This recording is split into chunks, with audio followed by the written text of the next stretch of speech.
Hello friends, welcome to Creative Medicine. In this lecture, we will learn about. Hello friends, let us now learn about there is something called as lichen nitidis. What is this lichen nitidis? In this you see tiny papules are seen over the dorsum of hand, forearm, elbow, shaft of penis. Here you have something called as claw catching a ball appearance in the histology.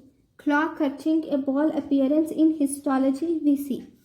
And if you see, it is more common on dorsum of forearm, elbow, and also the shaft of penis. It is mostly asymptomatic, but the treatment is again corticosteroids and acid retinine. Thank you for watching my lecture. Thank you. Thank you and thank you for watching.